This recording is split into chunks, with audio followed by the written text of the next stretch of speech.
ओम नमो भगवते वासुदेवाय।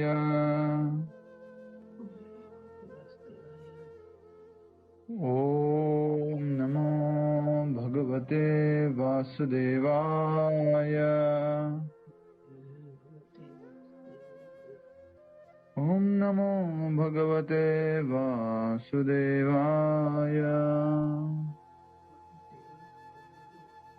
मुखं करोति वाचालं पंगुं लंघयते गिरिं यत्कृपातमहं वन्दे श्रीगुरुदीनतारिणं परमानन्दमाधवं श्रीचैतन्यमीश्वरम्।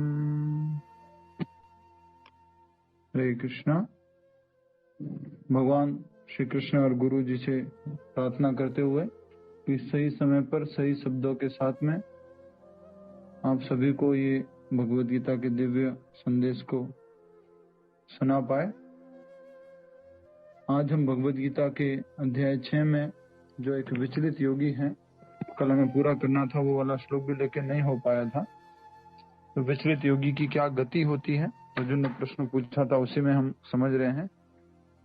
का गतिम कृष्ण गच्छति, हे कृष्ण उसकी क्या गति होती है, ऐसा करके अर्जुन ने प्रश्न पूछा था।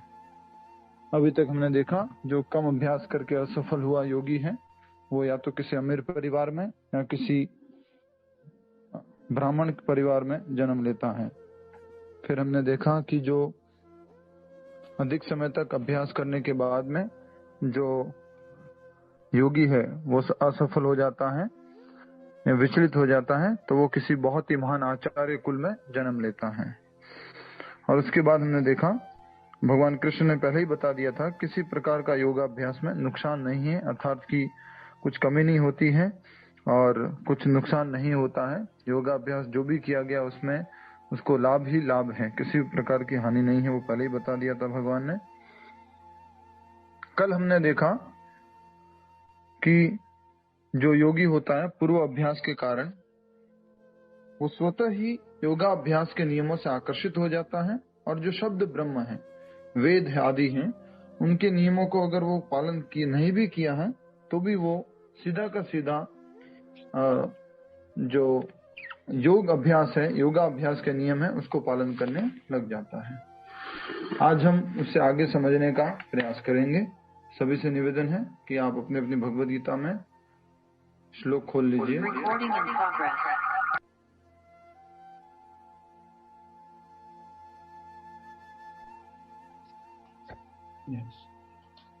आज श्लोक संख्या कितना है नैना पटेल माता जी? प्रभु जी वी कैंट सी यू। 45।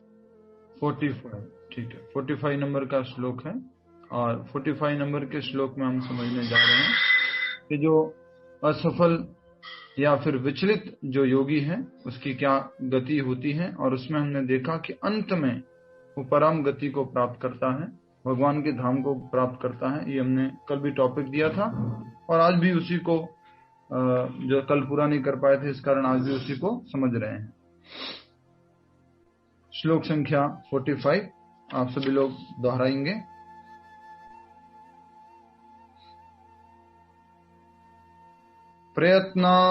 आप में से आज उच्चारण करेंगे ये शकुंतला माता जी, आप मेरे पीछे दोहराइए।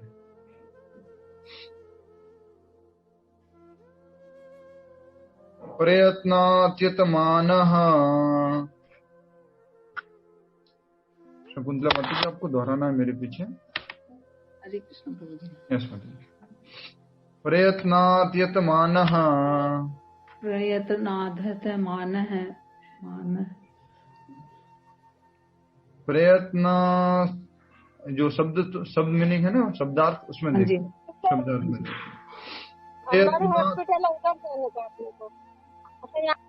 आशा माता जी ध्यान रखिए ना, ज्वाइन करते समय दूसरी आवाज नहीं आए। हरे कृष्ण। प्रयत्नात्यतमानस्तु योगी संशुद्ध किल्बिषः।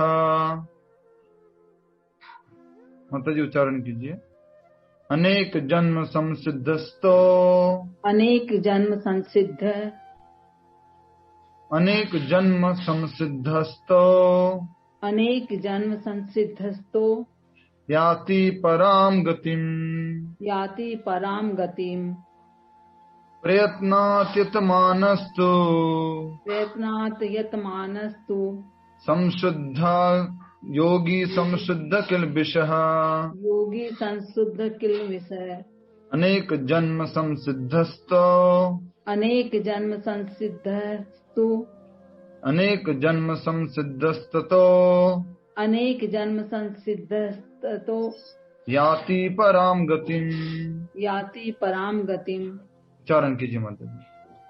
और जब योगी समस्त कलमत से श्लोक अच्छा प्रयत्नात् यतमानस्तु योगी संशुद्ध किल विषय अनेक जन्म संसिद्धे तत् संसिद्धस्तो याति पराम गतिम। यस बहुत अच्छा। शब्दार्थ पढ़िए हमारे साथ साथ सभी भक्त लोग। प्रयत्नात् कठिन अभ्यास से, यतमानः प्रयास करते हुए, तू तथा योगी ऐसा योगी, समशुद्ध शुद्ध होकर, किल्बिषः जिसके सारे पाप, अनेक जन्मों के बाद, समसिद्धः सिद्धि प्राप्त करके, ततः तत्पश्चात याति प्राप्त करता है, पराम सर्वोच्च गतिन गंतव्य को। जैसा कि आप अर्जुन का प्रश्न था श्लोक संख्या 39 में, कितने में है अर्जुन का प्रश्न? श्लोक संख्या 39 ही है। श्लोक संख्या अर्जुन का प्रश्न है जी, श्लोक संख्या 37 में अर्जुन का प्रश्न देखिए क्या लिखा है लास्ट लाइन में। का गतिम कृष्ण गच्छति, हे कृष्ण उसकी क्या गति होती है, अर्थात कि वो किस लक्ष्य को प्राप्त होता है। गतिम का मतलब क्या लिखा हुआ है? लक्ष्य को। भगवान कृष्ण ही उसका उत्तर दे सकते हैं, क्योंकि भगवान Shri Krishna past present future सब कुछ जानते हैं। तो ऐसे विचलित योगी की क्या गति होती है, ऐसा करके प्रश्न पूछा था। उसी से सीधा का सीधा उससे संबंधित भगवान कृष्ण यहाँ बोल रहे हैं याति पराम गतिम। तो आज के श्लोक का शब्द लिख सकते हैं याति पराम गतिम या पराम गतिम। का गतिम पराम गतिम, याद कर लीजिए। का गतिम पराम गतिम, बोलिए सभी लोग। का गतिम पराम गतिम। यस, जो असफल योगी है, जो विचलित योगी है अर्थात की विचलित योगी, वो भी पराम गति अर्थात की सुप्रीम डेस्टिनेशन को प्राप्त करता है। का गतिम पराम गतिम। अब हम आगे समझने का प्रयास कर रहे हैं कि आगे क्या बताया जा रहा है। अनुवाद तथा तात्पर्य श्रील प्रभुपाद द्वारा। जय श्रील प्रभुपाद। और जब योगी समस्त कलमश से, दोहराइए शकुंतला माता जी, आप दोहराइए, रिपीट कीजिए। और जब योगी समस्त कलमश से शुद्ध होकर सच्ची निष्ठा से आगे प्रगति करने का प्रयास करता है, तो अंततो गत्वा अनेकों जन्मों के अभ्यास के पश्चात सिद्धि लाभ करके वह परम गंतव्य को प्राप्त करता है। जी बहुत अच्छा। हरे कृष्ण। जब दोहराने का कहा जाए तो मेरे बात दोहराना है ठीक है। तो कहा जा रहा है और जब योगी समस्त कलमश से शुद्ध होकर, ये कलमश कौन सा है? प्रवीणा माता जी यहाँ लिखा योगी समस्त कलमश से, ये कलमश कौन सा है प्रवीणा माता जी? જેના સર્વ પાપ બળી ગયા છે। हाँ, જેના सर्व पाप बड़ी गया છે ते। हाँ, तो योगी के लिए लिखा हुआ है कि समस्त कलमश, जिसमें सारे कलमश। तो योगी में कलमश कैसे, क्या, कौन सा, ये क्या मतलब है इसका? मुक्ता राय माता जी। ये भौतिक पदार्थों के प्रति आकर्षण। यस, तो कहाँ पर लिखा हुआ था ये? अर्जुन ने क्या बोला था? ऐसे तो नहीं कह सकते प्रभु जी, कहाँ लिखा था? कलमश के मतलब उससे इंद्रिय तृप्ति की इच्छा। जी, तो बताया जा रहा है भौतिक कलमश जो आपने पढ़ा था श्लोक संख्या 37, अगर देखिएगा श्लोक संख्या 37 में देखिए हमने क्या पढ़ा था। किंतु बाद में भौतिकता के कारण विचलित हो जाता है। भौतिकता के कारण विचलित हो जाता है। सबसे इंपॉर्टेंट बात बोली गई है कि भौतिकता के कारण, तो वो भौतिकता का कलमश आ गया था। कौन सा कलमश आ गया था? भौतिकता का कलमश। और भौतिकता का कलमश क्या था बताइए? योगी विचलित होने के पीछे क्या कारण था? हमने 2-3 कारण पूछे थे, 2-3 कारण हमने समझे थे। बताइए योगी विचलित क्यों हो जाता है? लीना विज माता जी, बाकी लोग भी भाग लीजिए। सुनीता अग्रवाल जी, सुनीता घई जी, सुनीता शर्मा जी, इतनी सारी सुनीता माता जी हैं। कभी कभी रह पाता है, सतर्क रहना बहुत जरूरी होता है। एक तो वो सतर्क नहीं रहता है, दूसरा माया जो है उसके माया ऊपर जो वो है आकर उससे माया के खिलाफ वो आक्रमण जंग छेड़ देता है। तो माया बहुत ज्यादा एक्टिव हो जाती है उसको विचलित करने में, उसको उसके मार्ग से विमुख करने में। ये 2 कारण हमने समझे थे। तो उसके अंदर क्या आ गया? कलमश आ गया। कलमश आने की वजह से क्या हो गया? वो अपने अभ्यास से विचलित हो गया, अभ्यास को पूरा नहीं कर पाया। तो और जब योगी समस्त कलमश से शुद्ध होकर सच्ची निष्ठा के से आगे प्रगति करने का प्रयास करता है। ये प्रयास कब करता है स्वाति जी? योगी सच्ची निष्ठा के साथ कब प्रयास करता है? यहाँ लिखा हुआ समस्त कलमश से शुद्ध होकर। ये समस्त कलमश से शुद्ध कब होता है? प्रभु जी अगले श्लोक में जो है वो वाले, मतलब उससे पहले वाले श्लोक में जो पिछले श्लोकों में जो बताया गया है कि पूर्वाभ्यासेन, जो पूर्व जन्म में जो उन्होंने अभ्यास किया था वहीं से तो वो आगे शुरू करता है। और पीछे इसके 2 श्लोकों में जाइए, कौन कौन से? किसी ब्राह्मण परिवार में या किसी अमीर परिवार में उसको जब जन्म मिल जाता है तो उस जन्म के अंतर्गत वो अपने सब सारे भौतिक कलमशों से शुद्ध हो जाता है और धीरे धीरे धीरे धीरे धीरे वो आगे बढ़ता जाता है, जहां तक उसने भक्ति का या अष्टांग योग का अभ्यास किया था वहीं से। जैसे कल प्रश्न आया था, प्रभु जी अगर किसी ने अष्टांग योग के अंदर यम नियम प्राणायाम प्रत्याहार तक पहुंच गया है तो अगला जब जन्म होगा सीधा, तो सीधा नेक्स्ट स्टेज से चालू करेगा क्या? नहीं, इसका मतलब ये नहीं है। इसका मतलब ये है कि जो उसने सिद्धि प्राप्त की वहां तक की, वो सिद्धि उसके साथ में रहेगी। शुरुआत तो शायद उनको यम नियम से ही करनी पड़ेगी, लेकिन जो यम नियम का अभ्यास जल्दी कर देगा उसके लिए सरल होगा यम नियम करना, प्राणायाम करना सरल होगा उसके लिए, आसन करना सरल होगा उसके लिए, और सीधा वो जल्दी से नेक्स्ट स्टेज की तरफ आगे बढ़ जाएगा। अब हम बात कर रहे हैं सच्ची निष्ठा से आगे प्रगति करने का प्रयास करता है योगी, तो अंतोतगत्वा अनेकानेक जन्मों के अभ्यास के पश्चात सिद्धि लाभ करके वह परम गंतव्य को प्राप्त करता है। अनेकानेक जन्मों के अभ्यास के बाद। याद कीजिए जो श्रीमताम सुचिनाम श्रीमताम गेहे, वो जो शब्द हमने पढ़ा था वहां पर, उससे पहले क्या लिखा हुआ था? उससे पहले क्या बात बताई गई थी? उसको अमीर परिवार में या फिर किसी ब्राह्मण परिवार में जब जन्म कब मिलता है? यस, थोड़ा अभ्यास करके छोड़ देता है उसे। सफल योगी। हाँ हाँ, पूरा पढ़िए, उसके बाद में उसके बीच में कुछ रह गया। यस, पढ़िए, पूरा पूरा पढ़िए माता जी। हाँ वंदना माता जी पढ़िए ना, क्या हुआ? हाँ हाँ पढ़ रहे थे आप? हाँ हाँ। असफल नहीं हो सकते। नहीं नहीं नहीं। श्लोक में लिखा असफल हुआ है। योगी जो स्वाति जी आरूढ़ नहीं होते। स्वाति जी पढ़िए, क्या लिखा है श्लोक संख्या 40 में? प्रभु जी 40 के 41 है। 41 है प्रभु। ओके, 41 है। यस, 41 में क्या लिखा है?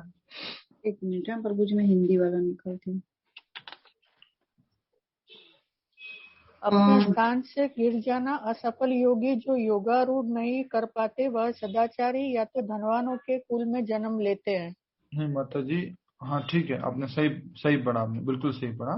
तो वो स्वर्ग जाते हैं, स्वर्ग में जी, रहते तो अनेकानेक जन्मों के बाद में उनको, तो वही बात यहाँ पर लिखी गई है कि अंतोतगत्वा अनेकानेक जन्मों के अभ्यास के पश्चात सिद्धि लाभ करके वह परम गंतव्य को प्राप्त करता है। अष्टांग योगी क्या सिद्धि प्राप्त करेगा? अष्टांग योगी की सिद्धि क्या होती है महेश जी? अष्टांग योगी की सिद्धि क्या होती है? विनोद जी बताएंगे अष्टांग योगी का लक्ष्य क्या होता है, वो विनोद जी बताएंगे। महेश जी बताएंगे अष्टांग योगी की सिद्धि क्या होती है। यस महेश जी, नहीं मालूम? महेश जी कुछ तो बोलिए, आप माइक अनम्यूट करके कुछ तो बोलिए तो हमें मालूम पड़े, समय बचेगा जी। ब्रह्म की प्राप्ति। ब्रह्म की प्राप्ति, ठीक है। विनोद जी बताइए अष्टांग योगी की सिद्धि क्या होती है और उसका लक्ष्य क्या होता है। साक्षात्कार करना प्रभु से। अच्छा, और उसका लक्ष्य क्या होता है। यही तो लक्ष्य है। अच्छा, सिद्धि क्या होती है। मेरे से यही पूछा था कि लक्ष्य क्या होता है। हाँ, सिद्धि क्या होती है। आरूढ़ होना। सिद्धि हर कहाँ पर आरूढ़ होना माता जी, कहाँ पर आरूढ़ होना। को क्रॉस करके चलना। रुक जाओ वंदना गुप्ता बारोट माता जी, कहाँ पर आरूढ़ होना। सिद्धि में आरूढ़ होना। सिद्धि, मैं तो पूछ रहा हूँ सिद्धि क्या है। मतलब योगा में आरूढ़ होना। आरूढ़ मतलब क्या है। आरूढ़ मतलब सिद्धि प्राप्त करना। सिद्धि मतलब क्या है, सिद्धि क्या, किसको बोल रहे हैं सिद्धि। अष्टांग योग में सिद्धि किसको बोल रहे हैं। समाधि में आरूढ़ होना। जी माता जी, तो अब आपने सही उत्तर दिया है, समाधि को सिद्धि कहा गया है। अष्टांग योग में लास्ट स्टेज क्या है, यम नियम प्राणायाम प्रत्याहार ध्यान धारणा समाधि आसन और समाधि जो है, तो समाधि क्या है, लास्ट स्टेज है। थोड़ा सा सब लोग अच्छे से ध्यान पूर्वक समझिए, सुनिए। तो अष्टांग योग में लास्ट स्टेज कौन सी आती है, वो है समाधि। और समाधि में उसका लक्ष्य क्या होता है, परमात्मा दर्शन। विनोद जी, लक्ष्य क्या है, परमात्मा दर्शन। यस, भक्ति योगी का लक्ष्य है स्वयं भगवत साक्षात्कार, भगवान के धाम जाना। अष्टांग योगी का लक्ष्य होता है परमात्मा दर्शन। अष्टांग योगी का लक्ष्य परमात्मा दर्शन। सिद्धि जो है वो है समाधि। लास्ट स्टेज जो है वो समाधि है, और जो लक्ष्य क्या है उसका, परमात्मा दर्शन हृदय के अंतर्गत। तो ऐसे अनेक जन्मों के अभ्यास के बाद सिद्धि लाभ करके वो परम गंतव्य को प्राप्त करता है। अंतोदगत्वा, वो पराम गतिम, वो भी भगवान के धाम, भगवान के लोक चला जाता है। सारी सिद्धियां सब कुछ हासिल करने के बाद परम लक्ष्य को प्राप्त कर पाते हैं। तो भगवान यहाँ पर क्या दे रहे हैं हम सबको, मोटिवेशन। डिमोटिवेट नहीं कर रहे, अरे तू नहीं चल सकता, तू ये कभी कर ही नहीं सकता, तेरे से ये वाली सब्जी तो बन ही नहीं सकती। ये सब क्या है, डिमोटिवेशन है। किसी को डिमोटिवेट करना है, लेकिन भगवान यहाँ पे क्या कर रहे हैं, मोटिवेट कर रहे हैं। जैसे एक बच्चा होता है, वो चलता चलता गिर जाता है, फिर खड़ा होता है, फिर चलता है, फिर जो है गिर जाता है, फिर जो चलता है। तो उसके पिताजी या माताजी कैसे खड़े होते हैं, इशारा करके बताइए। जब बच्चा चल रहा होता है उसके माता पिताजी कैसे खड़े होते हैं, चलो चलो खड़े हो जाओ, you can do it, yes खड़े हो जाओ, हरि बोल, गेट अप, हरे कृष्णा, राधे राधे, चलो चलो, राइट। वैसे ही भगवान कृष्ण हम सबको बोल रहे हैं कि आप भी खड़े हो जाओ, आगे बढ़ो, अभ्यास करो। और भगवान हमें डिमोटिवेट नहीं कर रहे, तू नहीं चल सकता, तू नहीं सुधर सकता, वो वाला नहीं कर रहे हैं, राइट। अगर कलमश आ गया है तो भगवान हम लोगों को, तो हम एक दूसरे को कैसे करेंगे, हम एक दूसरे को बोलेंगे अरे तू कहाँ आगे बढ़ेगा, तेरे भाग्य में कहाँ लिखी है भक्ति, तू एक नंबर का कलमश आ चुका है तुम्हारे अंदर, ठीक है। भगवान कैसे कर रहे हैं उनको, बोल रहे पराम गति, तुम्हारी भी परम गति होगी। पर कब होगी परम गति, भक्ति योगी में और अष्टांग योगी में फिर फर्क क्या रहा, या फिर सॉरी भक्ति योगी अष्टांग योगी में नहीं, विचलित योगी और विचलित नहीं हुआ योगी, उसमें फर्क क्या हुआ, यस बताएंगे आप में से भगवती माता जी। विचलित योगी में और जो विचलित योगी नहीं है उसमें फर्क क्या हुआ, फिर इसको भी परम गति मिल रही है।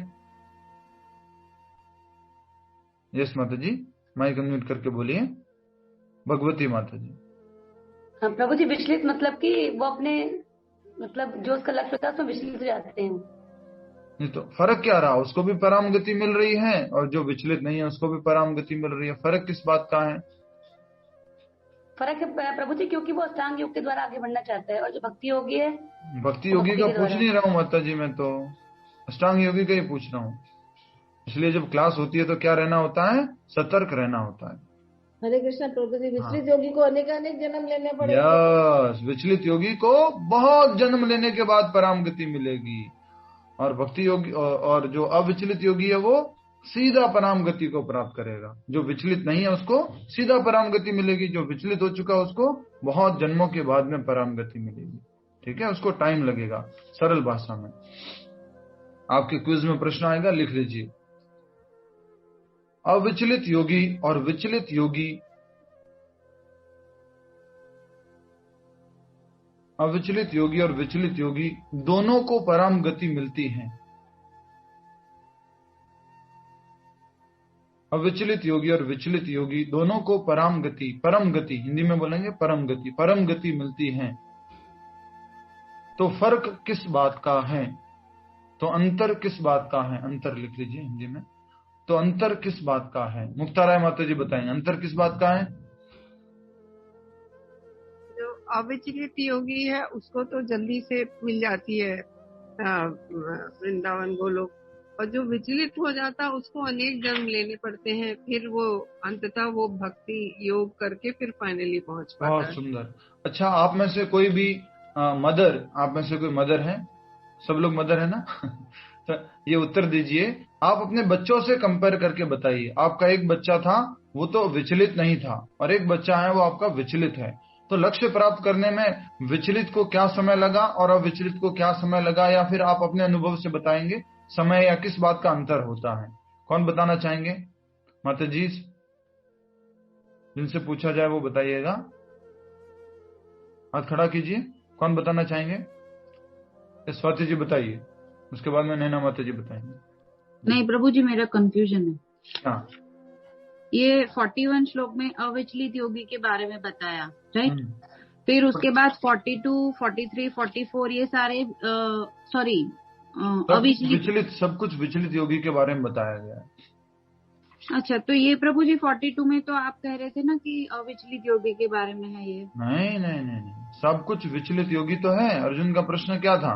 जो विचलित हो जाता है योग। ठीक है, नैना माता जी उत्तर दीजिए। आपके बच्चों का मैंने बोला था, आपके बच्चे नहीं, कोई भी बच्चों का उदाहरण दे दीजिए कि किस प्रकार से एक जो बच्चा होता है जो विचलित होता है वो सीधा लक्ष्य को प्राप्त कर जाता है, और अविचलित होता है उसको टाइम लगता है। आप उल्टा बोल रहे हो। हाँ, रुक जाइए। यस माता जी बताइए। प्रभु जी मुझे भी कंफ्यूजन बहुत है इसमें। कंफ्यूजन क्या है इतना? बच्चों रुक जाओ माते, रुक जाओ। यस, कौन बताएगा? बच्चों का एग्जांपल देके पूछ रहा हूँ मैं बता सकती हूँ, बट मैं वीडियो ऑन नहीं कर सकती गाड़ी ड्राइव करने में। ठीक है, बताइए। जैसे कि अगर हमारा बच्चा पढ़ाई कर रहा है बट वो विचलित है, किसी भी तरीके से डिस्ट्रैक्टेड है, तो उसको अपना गोल, सपोज एग्जाम है तो उसकी तैयारी में उतना ही टाइम लगता है, चाहे स्पोर्ट्स है चाहे स्टडीज है। और जो अविचलित होता है वो जल्दी से अपना काम खत्म कर पाता है, और होमवर्क हो चाहे स्टडी हो चाहे स्पोर्ट्स हो जल्दी ठीक से करता है। बहुत अच्छा, हरी बोल। जैसे कि अब माता जी लोगों का एग्जाम्पल है, ये तो बच्चों का एग्जाम्पल हो गया। बच्चा अगर पढ़ाई में विचलित है तो उसको लक्ष्य प्राप्त करने में समय लगेगा, लेकिन अगर कोई पढ़ाई में विचलित नहीं है तो लक्ष्य को जल्दी प्राप्त करेगा। अब उसी प्रकार से जैसे माता जी लोग मार्केट जाते हैं, बिग बाजार जाते हैं, शॉपिंग करने के लिए जाते हैं, और माता जी विचलित है बहुत ज्यादा।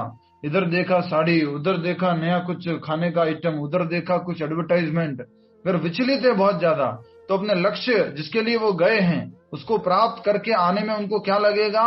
बहुत ज्यादा समय लगेगा। और अगर वो लक्ष्य के प्रति विचलित नहीं है तो क्या होगा? वो कम समय में अपने लक्ष्य को प्राप्त करके आ जाएंगे। यस और नो, कौन बताएगा? लीना विज माता जी, ऐसा होता है कि नहीं होता? जी प्रभु जी, ऐसा ही होता है। जाते किसी लक्ष्य के लिए हैं मार्केट में, बाजार, लिस्ट बना के अगर हम जाएंगे मार्केट में तो हम वही सामान पिक करेंगे और जल्दी आ जाएंगे। और अगर लिस्ट नहीं होगी तो वेग सा होगा, कुछ भी उठाते रहेंगे, और एंड में जो जरूरी चीजें हैं वो रह भी जाती हैं। तो लक्ष्य को प्राप्त करने में फिर समय लग जाता है। तो इतनी सी बात है, अगर हम विचलित है अपने हर किसी काम में, मान लीजिए आपको भी कुकिंग करनी है और कुकिंग करने के समय भी आप विचलित हैं, तो क्या होगा? वो कुकिंग डिले होती जाती है। मतलब जो समय पे होना चाहिए था वो नहीं हो पाता है। आप साथ साथ में देखते रहो तो थोड़ा व्हाट्सएप भी चेक कर लो, थोड़ा इंस्टाग्राम भी चेक कर लो, थोड़ा किसी से बात भी कर लो, थोड़ा विचलित है तो आप लक्ष्य को नहीं प्राप्त कर पाएंगे। या थोड़ा सा बढ़िया से उदाहरण देना चाहूंगा। कल शकुंतला माता जी ने बहुत अच्छा राजस्थानी लापसी खिलाई थी। कहाँ गए माता जी, दिख नहीं रहे माता जी? हरे कृष्णा, दिख क्यों नहीं रहे आप? शकुंतला माता जी राजस्थानी लापसी खिलाई थी माता जी ने। अगर वो लापसी बनाते समय माता जी विचलित होते हैं तो लापसी वैसी नहीं बनती जैसी बनानी होती थी, राइट? उस लक्ष्य तक नहीं पहुंच पाते। तो इस प्रकार से हमें लक्ष्य से अगर विचलित होंगे तो बहुत समय लगेगा। Yes, next. आगे बढ़ने से पहले किसी को कुछ पूछना है, बोल दीजिए। प्रभु जी मैं ये बोल रही थी, हाँ भगवती माता जी बोलिए। अष्टांग योगी के बारे में जैसे बोल रहे हैं आप कि विचलित और अविचलित को मतलब कैसे गति मिलेगी, लेकिन पूर्ण गति तो उनको फिर भी नहीं मिल पाएगी ना, क्योंकि वो योग के द्वारा भगवान परमात्मा का दर्शन करना चाहते हैं। जी, अंत में भक्ति करेंगे तभी भगवान के जो दिव्य लीला में प्रवेश कर पाएंगे। तो भक्ति तो उनको करना ही पड़ेगा। यहाँ तक पहुंचने के, परमात्मा दर्शन करने के बाद अब उसके मन में जिज्ञासा उठेगी, ये परमात्मा कौन है? ये परमात्मा भगवान का ही तो प्रतिरूप है, ये भगवान का ही तो एक्सपेंशन है जो सबके हृदय में है। तो फिर वो भक्ति में लग जाता है। ठीक है, नेक्स्ट। बहुत अच्छा प्रश्न था आपका। यस, नेक्स्ट माता जी। प्रभु जी ये विचलित है जो लॉन्ग टर्म और शॉर्ट टर्म वाला, तो शॉर्ट टर्म जो है वो 41 में है, लेकिन लॉन्ग टर्म जो है ये सारा अभी तक आ रहा है ना 45 तक। यस। हाँ, तो मतलब दोनों को ज्यादा बढ़ तो लेना ही है। नहीं, आप लॉन्ग टर्म और शॉर्ट टर्म को गलत समझ रहे हैं। विचलित और अविचलित को दोनों को अलग समझ रहे हैं। लॉन्ग टर्म और शॉर्ट टर्म दोनों ही विचलित के अंदर है। हाँ, दोनों ही विचलित के अंदर है। हाँ। तो जो शॉर्ट टर्म वाला है उसी को बहुत ज्यादा जन्म लेने पड़ते हैं। तो फिर प्रभु जी 45 में भी तो भगवान जी बोल रहे हैं कि perfection after many many births of practice. वो किसके लिए है? खास करके अब जो विचलित योगी है, जो कम समय में अभ्यास करके गिर गया था या विचलित हो गया था, जो ऑलरेडी योगियों के घर में जन्म ले चुका है और हमने देखा था कि वो कोई गुरु बन जाता है फ्यूचर में जा करके, इसी जीवन में जन्म लेकर के, तो उसको तो बहुत समय नहीं लगता है, क्योंकि ऑलरेडी वो तो कितनी परफेक्शन, लगभग परफेक्शन तक पहुंच चुका था। देखिए इधर, लगभग परफेक्शन तक पहुंच चुका था, फिर विचलित हो गया था। और ये शुरुआत में विचलित हो गया था, बिगिनिंग में विचलित हो गया था। तो उसको ज्यादा समय नहीं लगता, जिसको जो बहुत प्रयास करने के बाद। नहीं तो फिर क्या मतलब, कोई शुरुआत में विचलित हो जाओ या अंत में विचलित हो जाओ, दोनों बराबर है फिर तो? नहीं, दोनों बराबर नहीं। जितना किया है वहीं से शुरू होगा, वहीं से आगे वो प्राप्त करेगा। बहुत अच्छा प्रश्न था, मुझे भी थोड़ी क्लैरिटी मिली श्लोक वाइज। Thank you. तो ये सारा जो है, अब विचलित योगी जो कम समय अभ्यास करके विचलित हुआ है, उसके लिए कहा गया था।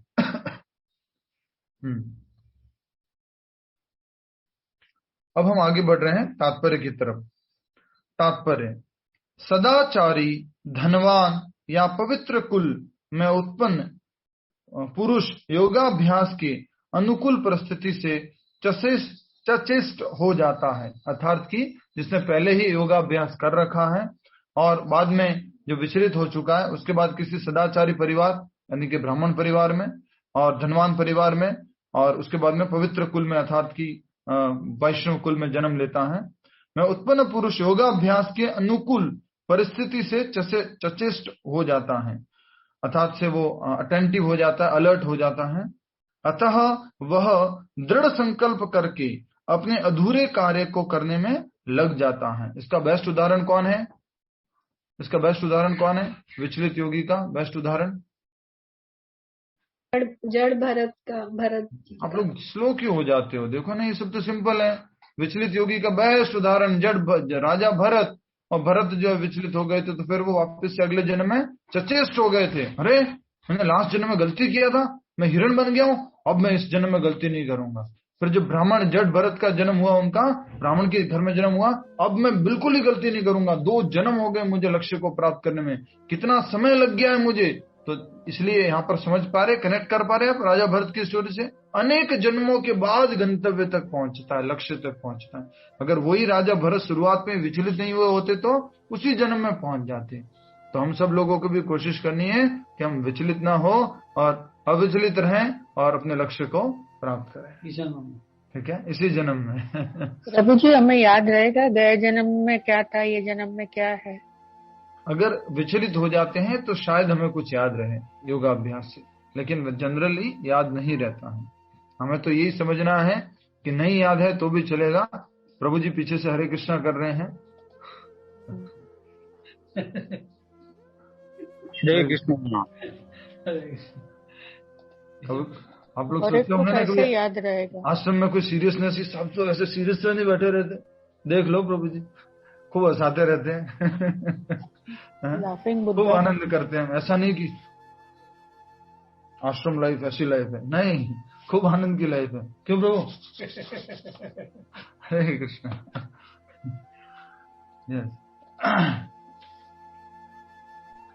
तो यस, वंदना माता जी क्या कर रहे थे आप? फिर मैं आगे बढ़ता हूँ थोड़ा सा। प्रभु जी हमें कैसे याद रहा होगा कि गए जन्म में हम अविचलित थे या विचलित थे? क्योंकि ये सब कृष्ण को ही याद रहता है ना, ओनली भगवान को याद रहता है, हमें याद नहीं रहता है। बहुत रेयर ऐसी आत्माएं होती है, जैसे राजा भरत थे, उनको याद था। ठीक है।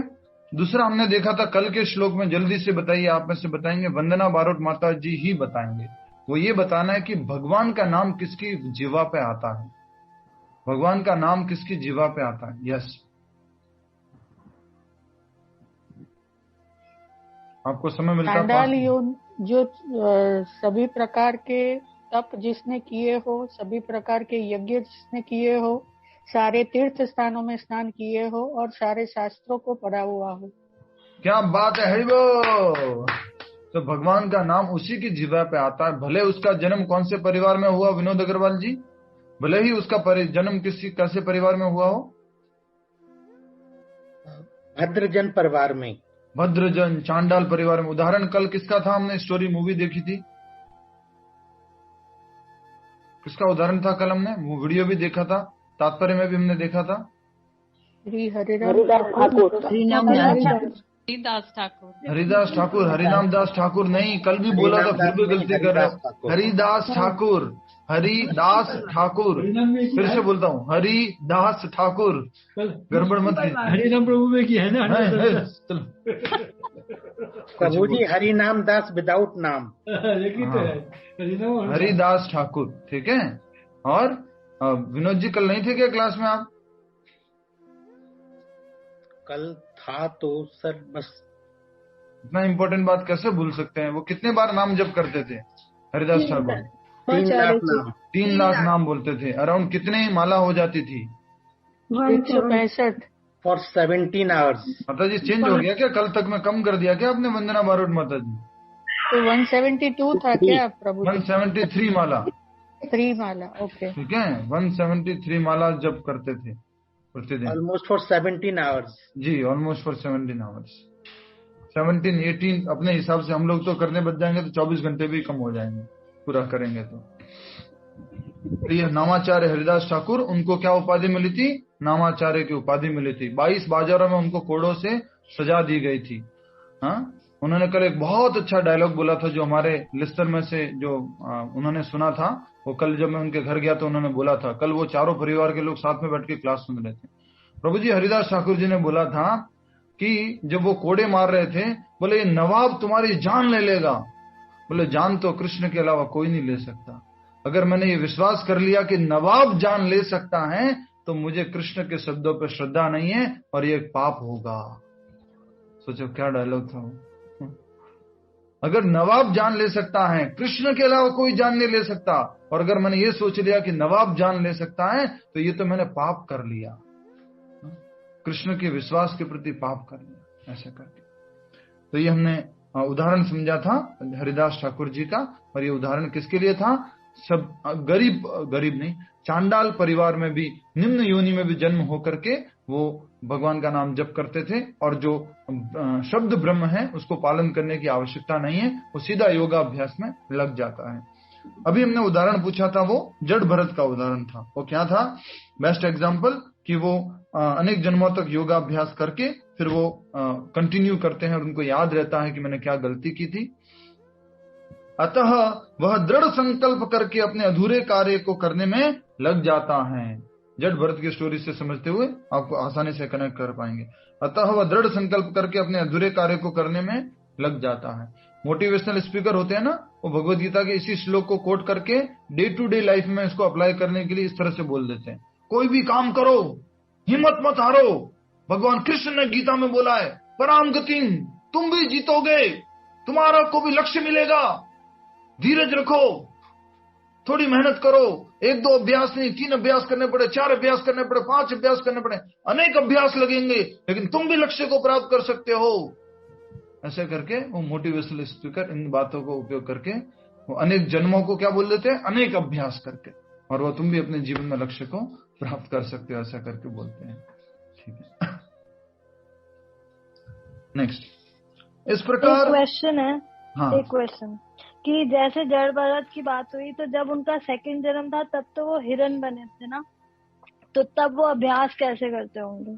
उन्होंने अभ्यास किया था, साधु संतों की झोपड़ी के आसपास रहते थे, उनका झूठा पत्तल वगैरह जो कुछ है उसी को चाटते थे, और साथ ही साथ में वो जो मंत्र उच्चारण करते थे, कुछ आपस में कथा डिस्कस करते थे, उसी कथा को वो आसपास में बैठ करके श्रवण करते थे। वो दूसरे हिरणों के जैसे आहार, निद्रा, भय, मैथुन के कार्यों में ही नहीं लगे हुए थे।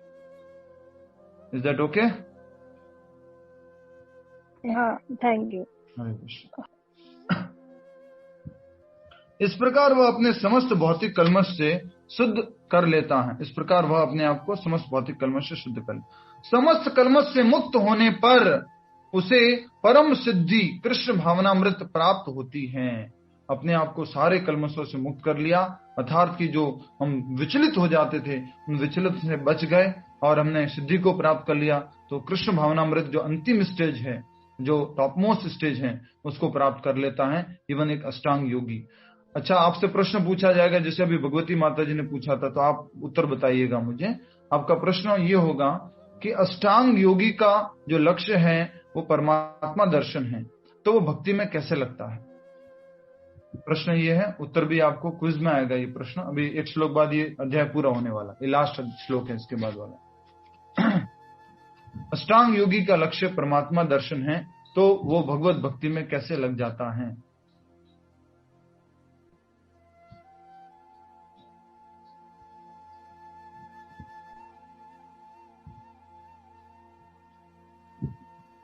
उत्तर क्या होगा? अभी बताया था थोड़ी देर पहले उत्तर इसका। उत्तर क्या होगा? हरे कृष्ण। उसका अंतिम लक्ष्य परमात्मा दर्शन होता है। प्रमोद कुमार गुप्ता जी, यस। समाधि की स्थिति प्राप्त करने के बाद, परमात्मा दर्शन के बाद वो कृष्ण भावना भावित हो जाते हैं। कैसे हो जाता है? क्यों हो जाता है? कृष्ण भाव में स्थित हो जाते हैं। कैसे, क्यों? वो तो उसका लक्ष्य तो मिल गया, परमात्मा दर्शन। परमात्मा दर्शन कर लिया। परमात्मा कौन है? Very nice. उसके मन में प्रश्न उठ जाते हैं कि मैंने जिन परमात्मा का दर्शन किया, परमात्मा कौन है, किसके विस्तार हैं, ये मेरे हृदय में, सबके हृदय में, सब जीवों के हृदय में क्यों बैठे हुए हैं? ये प्रश्न जिज्ञासा जाग जाती है। तब वो फिर भगवान की तरफ आगे बढ़ता है। परमात्मा का नेक्स्ट लेवल क्या है? भगवान, तो उसकी तरफ। तो उत्तर क्या हुआ उसको? परमात्मा दर्शन के बाद उसके मन में जिज्ञासा होती है और जिज्ञासा के अनुरूप वो भक्ति करने लग जाता है, ये जानकर कि ये परमात्मा भगवान के अंश हैं या भगवान के प्रतिरूप हैं। ये जानकर कि परमात्मा भगवान के प्रतिरूप है, वो भगवान की भक्ति में लग जाता है। ये जानकर कि परमात्मा भगवान के प्रतिरूप है, वो भगवान की भक्ति में लग जाता है। ठीक है।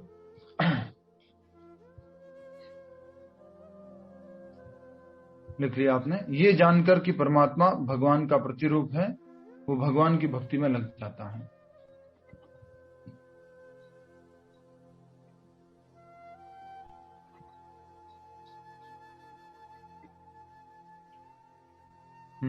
ठीक है, आगे बढ़ते हैं। कृष्ण भावनामृत ही समस्त कल्मश से मुक्त होने की पूर्ण अवस्था है। सारे कल्मश से मुक्त हो गए, इसका क्या लक्षण है? हम पूर्ण कृष्ण भावनामृत में स्थित हो गए, हम शुद्ध भक्त बन गए।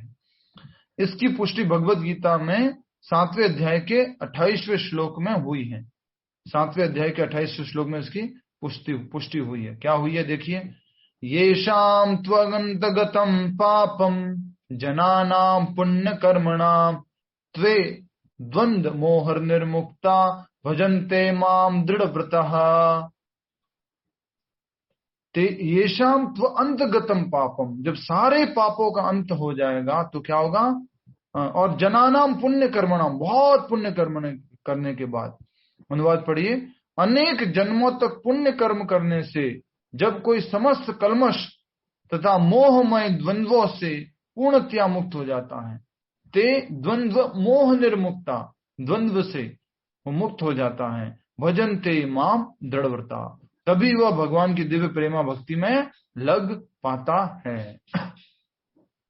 इस श्लोक को अच्छे से समझ लीजिएगा, अगले अध्याय में आने वाला है। 7वें अध्याय का 28वां श्लोक है, अगले अध्याय में आने वाला है।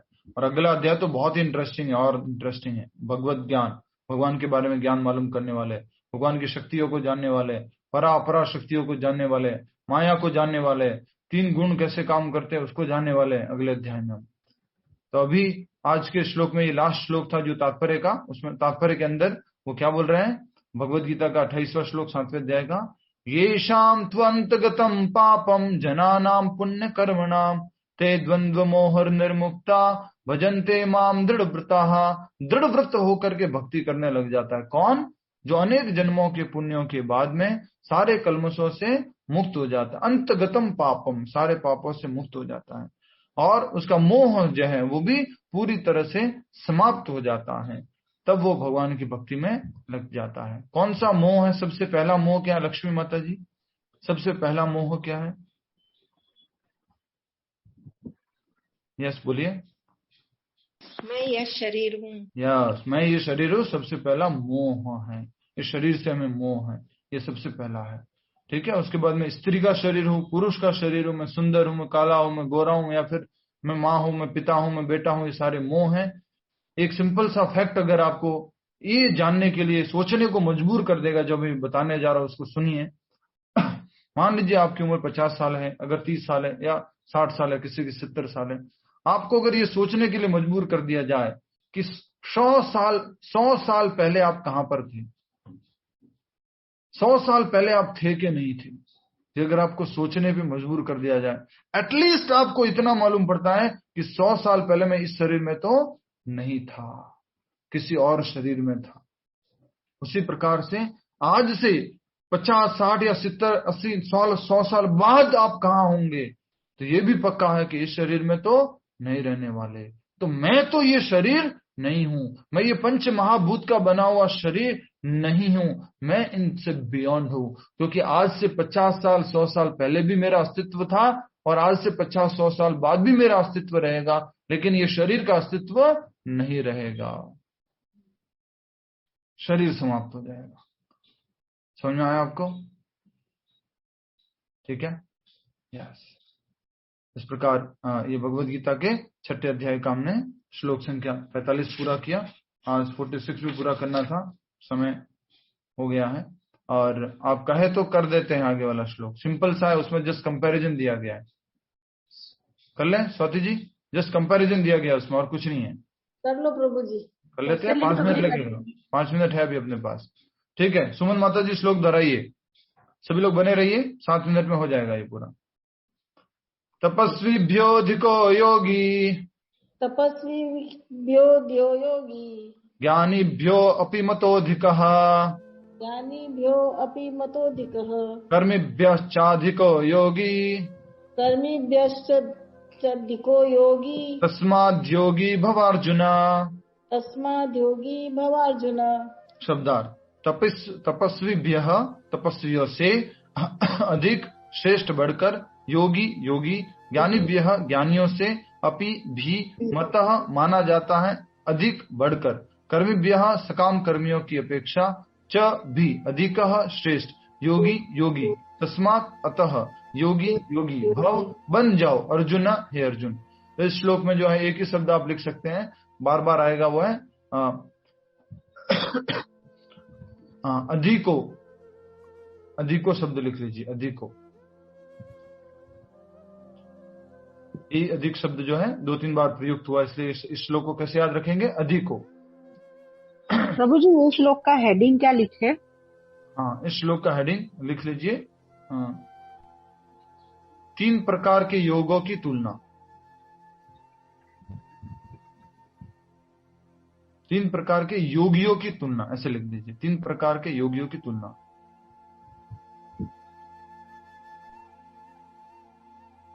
तीन प्रकार के योगियों की तुलना। और ये आप पढ़ चुके हैं, वही चीज है यहाँ पर, इसको बोलेंगे योगा लैडर, आप पढ़ चुके हैं। ठीक है, इसका लास्ट वाला पार्ट जो है कल वाले श्लोक में आएगा। अनुवाद दोहराइए सुमन माता जी।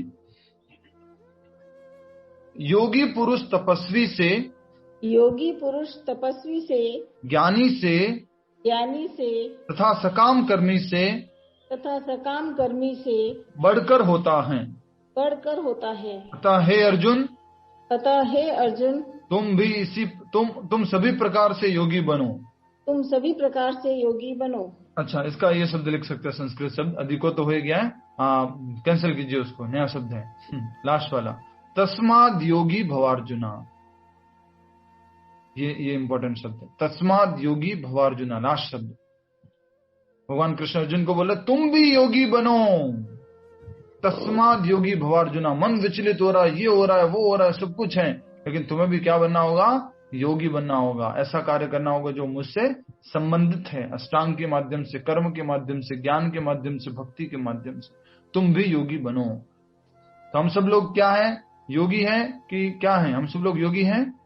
कितने लोग ये बोलते हैं कि हम सब लोग ठीक है, शब्द यूज करता हूं, योगी। कितने लोग ये बोलते हैं कि हम लोग योगी हैं?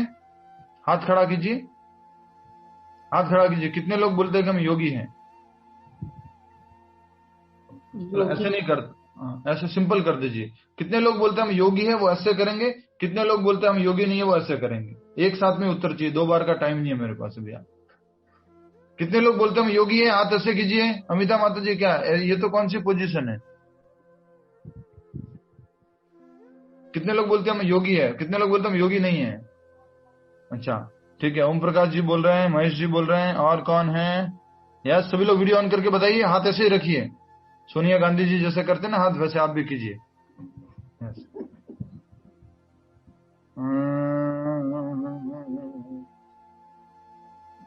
ये क्या क्या हो रहा है?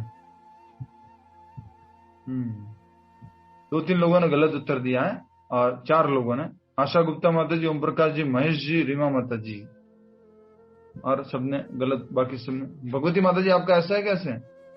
आपने भी गलत उत्तर दिया है। हम सब लोग योगी है, हम सब लोग योगी है। कौन से योगी हैं? भक्ति योगी है। हम सब लोग योगी, अष्टांग योगी नहीं है। अगर आपने ये सोच के ऐसा उत्तर दिया अष्टांग योगी का संबंधित में, तो ठीक है, आप सही है। आप कंफ्यूज कर देते हो। कंफ्यूज क्यों बोला? ये तो योगी शब्द उपयोग किया मैंने, अष्टांग योगी तो नहीं किया है। तो अगर आपने अष्टांग योगी समझ करके उत्तर दिया है तो आपका उत्तर सही है। ठीक है, हरे कृष्णा। सभी पास हो गए, पराम गति, सबको पराम गति हो गई है। हरे बोल जी। अब हम तात्पर्य की तरफ आगे बढ़ते हैं, अनुवाद और तात्पर्य की तरफ। अनुवाद फिर से देखिए एक बार। योगी पुरुष तपस्वी से, जो अष्टांग योगी है वो तपस्वी से भी, और ज्ञानी से, और सकाम कर्मी से, तीनों से बढ़कर होता है। कौन? अष्टांग योगी। यहाँ पर अष्टांग योगी का गुणगान किया गया कि अष्टांग योगी सर्वश्रेष्ठ होता है। योगा लेटर देखा था आपने, उसमें क्या था?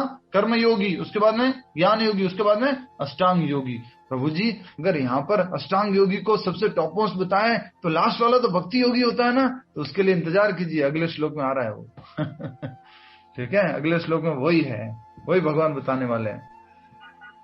तात्पर्य, इसलिए लास्ट में भगवान, अतः अर्जुन तुम सभी प्रकार से योगी बनो। ठीक है, यस। अब तात्पर्य देख लीजिए, छोटा सा प्यारा सा तात्पर्य है। जब हम योग का नाम लेते हैं तो हम अपनी चेतना को परम सत्य के साथ जोड़ने की बात करते हैं। सिंपल, बार बार ये शब्द आ गया ना, योग मतलब जोड़ना, अपनी चेतना को, अपनी कॉन्शियसनेस को, अपनी आत्मा को भगवान के साथ जोड़ने की क्रिया को क्या बोलते हैं?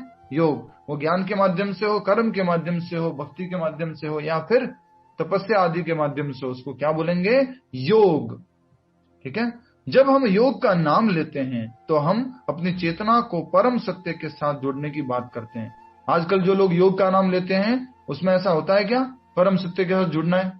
वो लोग तो योग कम, जैसे योग का नाम लिया मतलब कि slim trim body, yes fat कम हो जाएगा, अच्छा लुक हो जाएगा, ये वो ऐसा ही याद आता है, स्वस्थ हो जाएगा, बीमारियां चली जाएगी, ये कोलेस्ट्रॉल कम हो जाएगा, डायबिटीज कम हो जाएगा, वही सब योग का नाम लेते याद आता है। योग का नाम लेते याद आना चाहिए भगवान के साथ हमारा संबंध।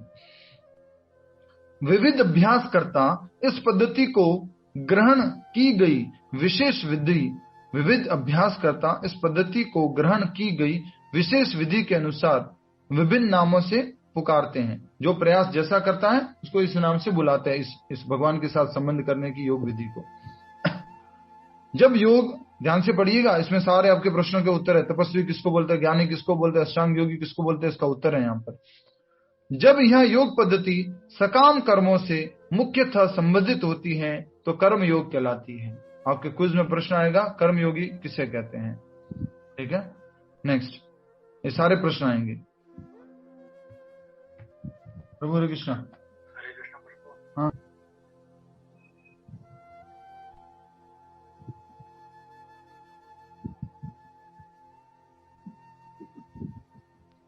जी हरे कृष्णा।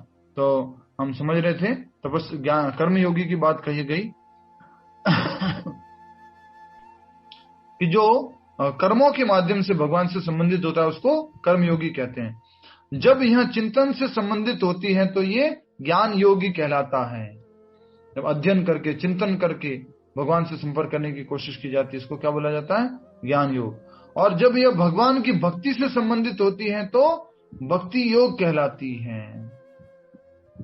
समझ में आ गया आप सभी को? सबकी परिभाषा दी गई है यहाँ पर, सिंपल परिभाषा है। ज्ञान योगी कौन है, कर्म योगी कौन है। और जब यह भगवान की भक्ति से संबंधित होती है तो भक्ति योग कहलाती है। भक्ति योग या कृष्ण भावनामृत समस्त योगों की परम सिद्धि है। टॉप मोस्ट क्या है, सारे योगों में टॉप मोस्ट कृष्ण भावनामृत भक्ति योग, जैसा कि अगले श्लोक में बताया जाएगा। अगले श्लोक में बताया गया वो साफ साफ। भगवान ने यहाँ पर योग की श्रेष्ठता की पुष्टि की है, किंतु उन्होंने इसका उल्लेख नहीं किया कि भक्ति योग से कि यह भक्ति योग से श्रेष्ठ है।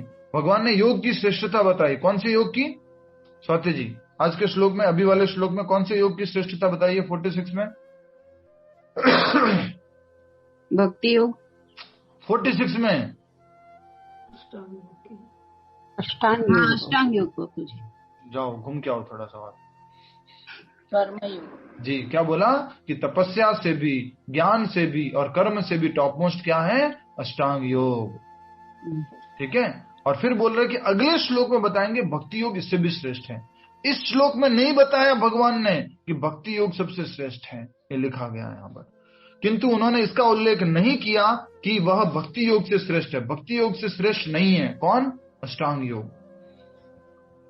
भक्ति योग पूर्ण आत्मज्ञान है, अतः इससे बढ़कर कुछ भी नहीं है। कंप्लीट आत्म साक्षात्कार है, कंप्लीट आत्मज्ञान है, इसलिए इससे ऊपर कुछ और भी नहीं है। ये टॉप मोस्ट है क्योंकि ये कंप्लीट है।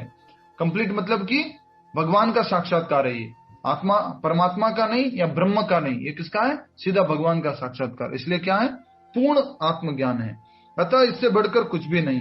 आत्मज्ञान के बिना तपस्या अपूर्ण है। आत्मज्ञान के बिना तपस्या अपूर्ण है।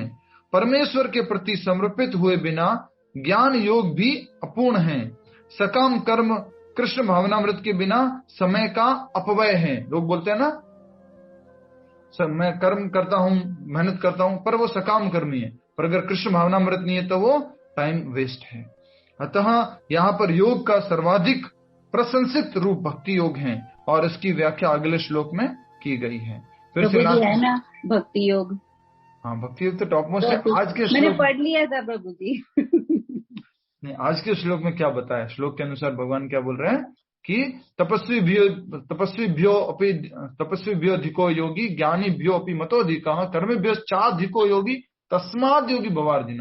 इन सब में टॉप मोस्ट कौन है, तपस्वियों में भी जो है वो अष्टांग योगी, ज्ञानियों में भी वो अष्टांग योगी, कर्मियों में भी है वो अष्टांग योगी, सब में टॉप मोस्ट जो है ये अष्टांग योगी है। लेकिन भगवान नहीं बोल रहे हैं कि अष्टांग योग जो है भक्ति योग से भी बड़ा है, ये भगवान ने नहीं बोला। और अगले श्लोक में भगवान बोलने वाले योगिनाम अपि सर्वेषां मद्गतेर्नान्तरात्मना श्रद्धावान भजते यो मां समय युक्त तमो मतः। टॉप मोस्ट कौन है? भक्ति योगी। अगला वाला श्लोक आपको याद रखना है, कल जो श्लोक याद रखे आएगा उसको प्रसाद दर्शन मिलेंगे। हरे कृष्ण। इसमें योगी ही लिखा है, अष्टांग योगी तो नहीं लिखा भगवान। कौन से योगी में? कौन से? योगी इज ग्रेटर देन एसेटिक। हाँ, फिर ये तो अष्टांग योगी के लिए लिखा है, जैसा कि अध्याय पूरा अष्टांग योगी के ऊपर है, तो उसे अष्टांग योगी के लिए लिखा है। पर अगले श्लोक में सीधा भगवान बोल देते हैं भक्ति योग के बारे में, सीधा। और भक्ति योग क्या होता है वो आपको समझ में भी आएगा। मेरी दिव्य प्रेमा भक्ति करता है तो वो भक्ति योग है। ठीक है, फिर से लास्ट की 3 लाइनें पढ़ रहा हूँ। आत्मज्ञान के बिना तपस्या अपूर्ण है। ठीक है, नेक्स्ट, परमेश्वर के प्रति। हाँ ठीक है, वो जरा तुम टैक्सी ड्राइवर को फोन कर। टाइम हो गया सबके जाने का ना।